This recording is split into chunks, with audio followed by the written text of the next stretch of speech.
Meters of Lieder, day 19. So nice symmetry in the title, and we are on the letter Q.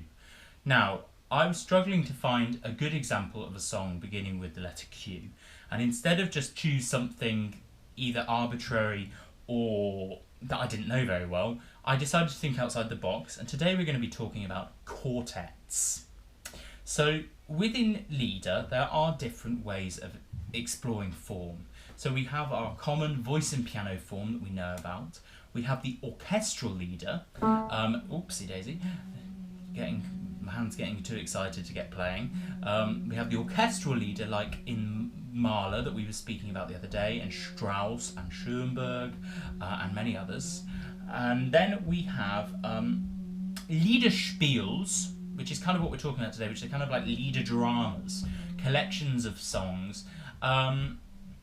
And also just Lieder being interpreted as songs but for more than one voice. So that's what we're talking about today, and we're talking about the Lieder Quartet because this is quite a common form that we find. What I'm going to do is I'm linking you to quite a lot of content to just go away and explore yourselves, because it's very hard for me to give you a good example of what you get from these quartets sonorifically. Because I have one voice, not multiple. So instead of trying to kind of do too much on the piano or sing individual lines, I'm really just going to talk to you about different ways in which the Lieder Quartet exists, my experience of them a bit, and then just let you go away and listen. So short one from me today, because I've tried a couple of longer takes and get bored myself. So what I'm going to do is I'm going to just briefly talk to you about what the quartet of Lieder singers really means to me. So it differs to me from a choir, because instead of having multiple people per part, which you can do, you have pieces which I feel work much better and really lend themselves to individual solo singers. So what you end up with are harmonic lines in textures which are much more lyrical. And that's where we're going to start. We're going to start by talking about Robert Schumann, one of my favourites, as you know, and his Spanisches Liederspiel, which is a piece that I've performed twice in full. And it's a collection of 9 or 10 optionally movements, which have a kind of rough narrative, a bit like a song cycle. And what you get is a different combination of duets for female voices, duets for the 2 male voices, solo songs for 3 of the 4 voices, and then quartets.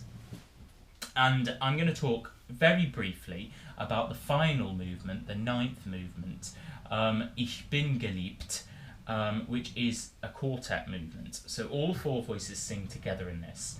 But what Schumann shows us is how he writes pretty well in this example for 4 voices. So earlier in the piece, Schumann has given us a very Spanish, very rhythmical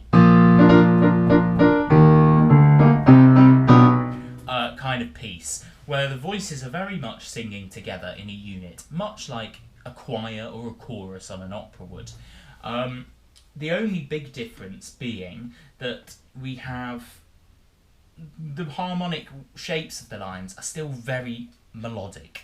So even though people are singing rhythmically together, it feels like you're singing a melody, which is not always the case in choral writing, because the overall effect of the harmony is more what's being controlled. So with Schumann, you do feel like people have the melody at different points, and there's lots of kind of back and forth with that. But the 9th movement even, is much more interesting, and it reminds me of the Schumann Piano Quintet, which is a piece I'm actually only really getting to know at the moment. An absolutely amazing work.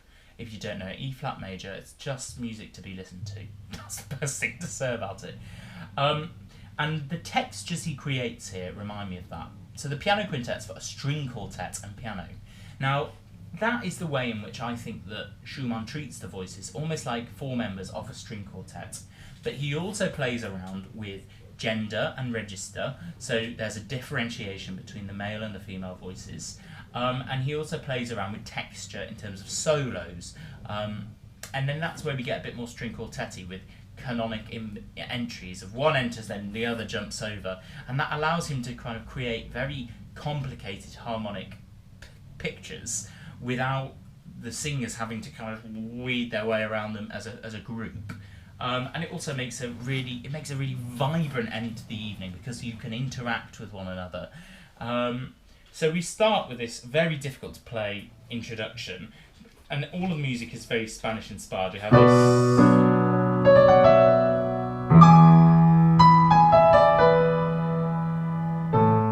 So it's about 10 times as fast, but we get this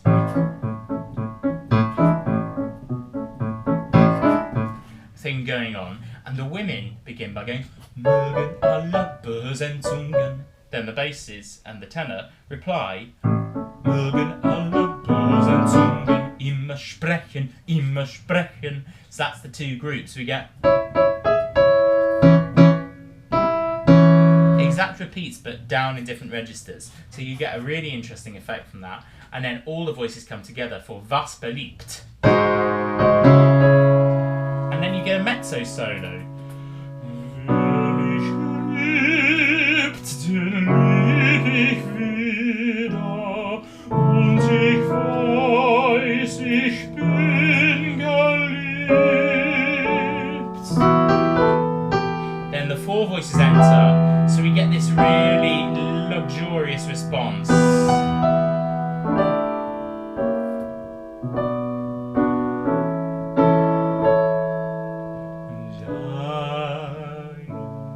And you hear there that the tenor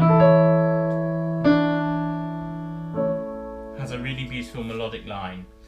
Then, shortly after, we get this canonic entrances going that I was talking about. Doch ich weiß es, doch ich weiß es, doch ich weiß es, doch ich weiß es. So all the singers go, but I know, doch ich weiß es, and it kind of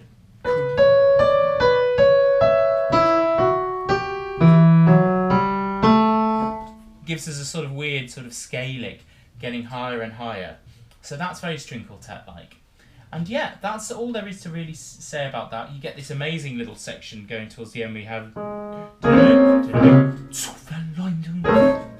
which becomes very operatic. So all four voices, very exaggerated dynamics. Something else you can get with more voices rather than just the solo voice.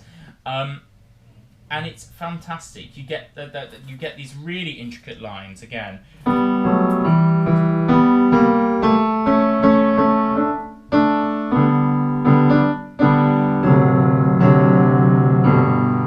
That's one of my favourite moments. Is Darum denk ich, dass die Liebe in the tenor part. Very melodic, very interesting. Yeah, and so all of a sudden, alongside Schumann's brilliant songs, we get these incredible duets. I recommend you listen to the whole set of the Spanisches Liederspiel, because there's a stunning duet which begins like that, called In der Nacht. It's stunning, really beautiful music. And yeah, variety in texture and variety in colours and variety in singing styles as well. So as a leader singer, these things are really interesting. So that's my first example. I'm looking at the timer. I really don't want to take up too much of your time. I want you to fill it with the music. The next thing I'm going to just raise to your example is how Schubert does it. So Geist, Liebe, which I'll also link, is an example of a male quartet. Now, this says it can be played with piano or guitar. So that shows that it's a small chamber group. So it's not a choral piece, because can you imagine a choir and guitar? You just wouldn't hear a thing. And it also shows it's quite fun, quite relaxed environment if you're strumming away with a guitar. Campfire, beer hall, something like that. We have this gorgeous poem. It's quite a long piece. It's incredibly demanding, especially in the way that people sing today with a bit more full-bloodedness, because you have lots of high notes.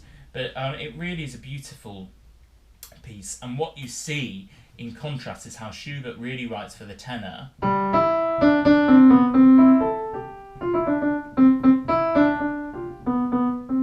Is very melodic, so everyone else is kind of accompanying. And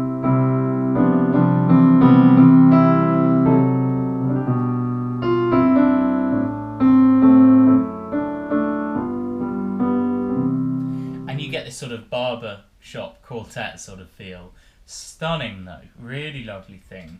But what's interesting about this is that he has lots of different rhythmical textures, again, things that just wouldn't work in a solo song. So in the next section we have these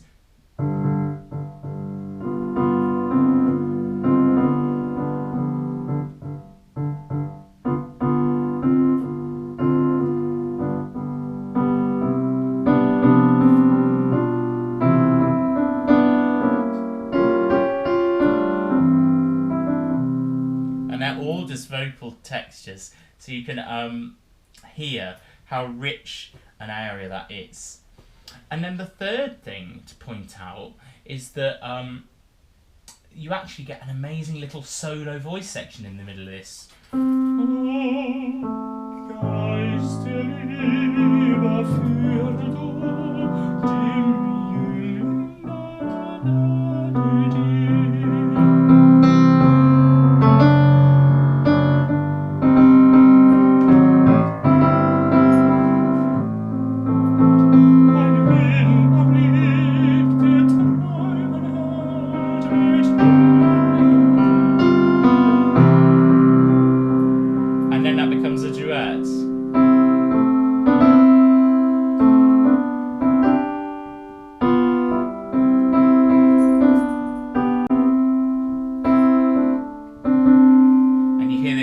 dem close harmonies.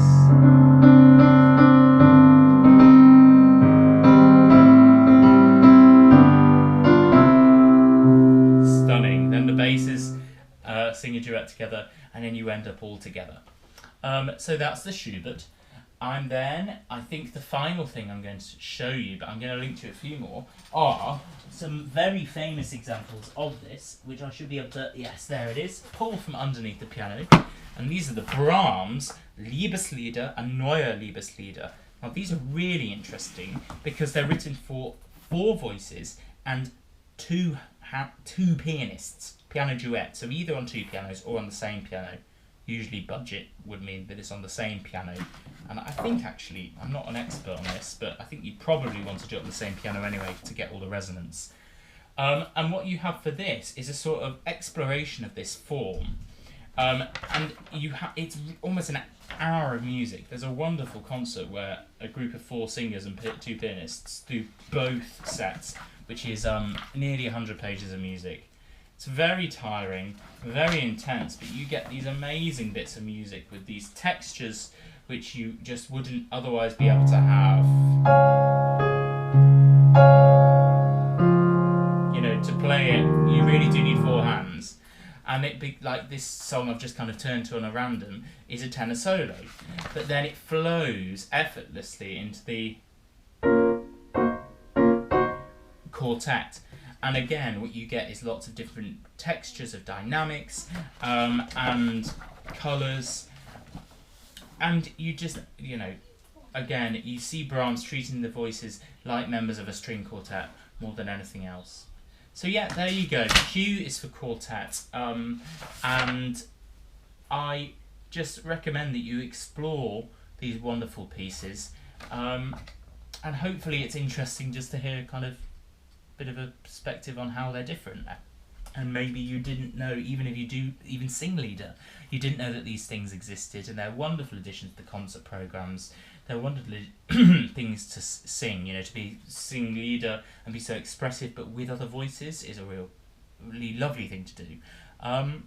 So yeah, that's pretty much it. I hope you enjoy listening to them, and I'll see you back tomorrow with a real song choice for Q. Oh my goodness, we're getting near the end. Thanks for your indulgence, and thanks for your time.